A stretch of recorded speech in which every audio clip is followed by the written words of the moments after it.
Aku bakal mulai pidatoku dalam 3, 2, 1. Aku bingung dengan apa yang dikatakan oleh Oke terkait bagaimana AI itu hanya teknologi kecerdasan buatan itu hanya untuk AI dan lain sebagainya, tapi mereka nggak ngejelasin tentang bagaimana AI itu berdampak pada hidup mereka sendiri, dan mereka nggak mempertegas atau urgensi dari mereka itu cuma kayak tentang bagaimana orang-orang yang nggak punya standarisasi demokrasi itu nggak ada orang-orang yang memang padahnya nggak punya batasan atau lain sebagainya. Tapi di sini akan masuk terkait bagaimana keadilan itu tuh harus dipunyai oleh semua negara pada akhirnya. Oke, tapi sebelum itu respon. Satu, misalnya dia bilang kalau misal Cloud AI atau ChatGPT dan lain sebagainya itu untuk mahasiswa dan kepentingan tugas, dan pada akhirnya ini akan membuat dampak sensitif atau dampak yang buruk pada akhirnya. Aku rasa gak semua orang itu tuh gak semua orang itu akan kayak dapat dampak buruk itu pada akhirnya, karena ya di dunia itu tuh bakal ada kayak standarisasi terkait bagaimana misal kayak kamu jadi mahasiswa, kamu akan kerja, itu juga gak tentang bagaimana kamu bisa menggunakan AI, tapi juga tentang bagaimana soft skill kamu itu sendiri pada akhirnya. Jadi otomatis AI yang dia khawatirkan ini akan membawakan dampak sensitif itu juga nggak akan terjadi, karena pada dasarnya selain dari AI, kemampuan soft skill tentang bagaimana kemampuan dari diri mereka, atau misal kayak sekedar kamu nyari prompt di ChatGPT aja, kamu tuh harus mikir dan lain sebagainya, otomatis tentang bagaimana sensitivitas atau kerentanan dari rakyat itu sendiri itu nggak akan hadir di sisi kami, dan malah akan hadir di sisi mereka karena adanya pembatasan itu sendiri pada akhirnya. Lalu tentang bagaimana negara itu tuh harus punya otoriter untuk membentuk rakyatnya atau lain sebagainya. Aku rasa pun kalau misal di negara liberal kayak misal gak ada standarisasi kayak misal Korea Utara, itu juga mereka punya standar tentang keamanan mereka sendiri pada akhirnya. Jadi otomatis hal ini nggak eksklusif untuk ada di debat ini. Oke, masuk ke dalam karakterisasi terlebih dahulu. Satu, tentang bagaimana membentuk aliansi teknologi global itu. Lihat dulu, aliansi teknologi global itu adalah sebuah kayak misal kita bisa bilang ini adalah komunitas yang berbasis teknologi global pada akhirnya. Otomatis ini akan membentuk tentang bagaimana global itu adalah seluruh dunia. Otomatis ini akan membentuk standarisasi atau misal kayak rencana kerjasama diplomasi untuk lebih lanjut pada akhirnya, dan ini akan aku extend di argumentasi aku. Dan ya, tentang bagaimana membatasi transfer teknologi.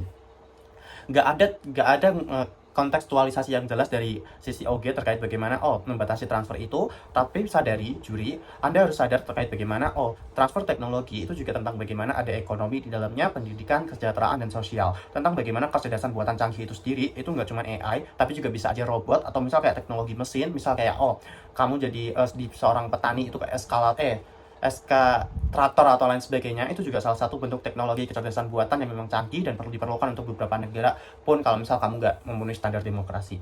Tapi lihat dulu tentang bagaimana negara standar demokrasi. Aku rasa standar demokrasi itu tuh udah sifatnya subjektif, nggak ada sifat objektif terkait bagaimana standar demokrasi itu sendiri pada akhirnya. Pun kalau misal nanti OG bilang demokrasi itu tentang bagaimana kebebasan mereka bersuara atau lain sebagainya, aku rasa di dalam negara liberal juga ada kebebasan bersuara untuk mereka sendiri pada akhirnya. Tapi lihat dulu, negara standar demokrasi itu ada 4 parameternya, itu ada 4. Misal kayak pemilu, adanya pemilu, misal juga ada perlindungan hak asasi, dan juga ada supremasi hukum, serta kayak ada check and balance dan lain sebagainya.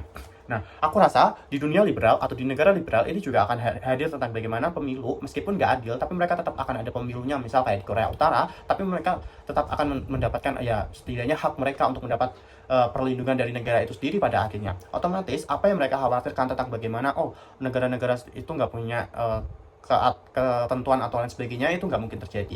Tapi lihat dulu tentang bagaimana interest negara itu sendiri. Negara itu tuh kapitalis dan money oriented, serta dia itu adalah ya memperkirakan masa depan yang akan terjadi, karena mereka perlu uang untuk ekonomi mereka dan mensejahterakan rakyat. Rakyat itu perlu untuk maju pada akhirnya. Tapi selain dari negara itu juga perlu yang namanya kayak teknologi untuk memajukan SDM-nya misalnya. Misal kalau ini dibatasi, negara-negara yang kayak misal di negara-negara yang emang nggak punya kapabilitas dan mereka nggak memenuhi standar demokrasi, mereka akan terpuruk pada akhirnya. Dan ini akan lebih parah kalau misal dia ditarik oleh misal kayak negara-negara liberal, misal kayak contoh Cina, Rusia, dan lain sebagainya, untuk membentuk aliansi baru sehingga untuk melawan negara-negara yang pada dasarnya dibilang memenuhi standar demokrasi ini.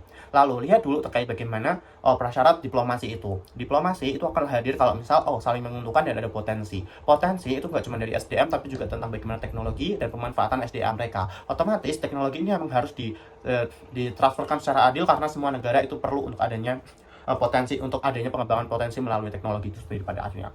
Lihat di status quo, Cina sekarang itu bisa menjadi raja teknologi, dan saat ini dia bisa kuat banget. Ini berarti misal akan ada pembatasan transfer teknologi, berarti akan ada dunia di mana terpecah menjadi kedua kubu. Misal kayak kita lihat dulu negara liberal yang sekarang itu ada Cina, Rusia, Korea Utara, Myanmar, dan Iran. Itu akan membentuk negara aliansi baru atau ya sektor baru, atau misal kayak kubu baru untuk menyerang kita pada akhirnya. Pun kalau misal OG bakal bilang kalau ini akan ada penanganan yang kuat karena kita lebih banyak dan lain sebagainya. Aku rasa kita lihat dulu Cina aja sekarang udah bisa lebih semaju itu daripada Amerika. Tapi ini akan lebih bagus kalau misal ini nggak ada standarisasi atau nggak ada pembatasan, karena ya ini akan lebih baik karena semua orang akan bekerja sama dalam hal itu.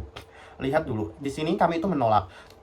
Tujuan kami adalah supaya adil dan ada keamanan sehingga akan lebih aman, nggak ada propaganda atau nggak ada permusuhan dan lain sebagainya. Mekanismenya seperti apa? Kami menolak. Sebaliknya kami mau adanya traktat AI global di bawah PBB, kayak misal di IAEA pada industri nuklir. Semua negara, demokratis maupun tidak, diundang dalam satu meja untuk menyepakati batas aman penggunaan AI atau penggunaan teknologi pada akhirnya. Misal penggunaan pelarangan AI senjata otomatis, ini akan menghasilkan kayak kalau insentif kerjasama, melalui insentif kerjasama bukan hukuman ideologis pada akhirnya. Sehingga beban pembuktiannya adalah satu, kita nggak mau adanya polarisasi dan perang dingin yang akan terjadi pada akhirnya. Misal pun OG bakal bilang akan ada pengawasan, aku rasa mereka juga nggak sekuat itu karena negara punya interest yang beda-beda. Kalau misal dia bilang semua negara yang ada di kubu kita itu akan bekerja sama, aku rasa nggak semua negara mau bekerja sama pada akhirnya. Dan standar demokrasi itu subjektif kayak yang udah aku bilang tentang, dan lalu bagaimana ini akan menghambat solusi krisis global. Lihat dulu, warga sipil itu tuh perlu teknologi dan mereka perlu untuk proses kehidupan mereka pada akhirnya. Pun kalau misal mereka bilang negara-negara liberal itu nggak usah dipedulikan karena mereka juga bisa maju pada akhirnya, aku rasa nggak semua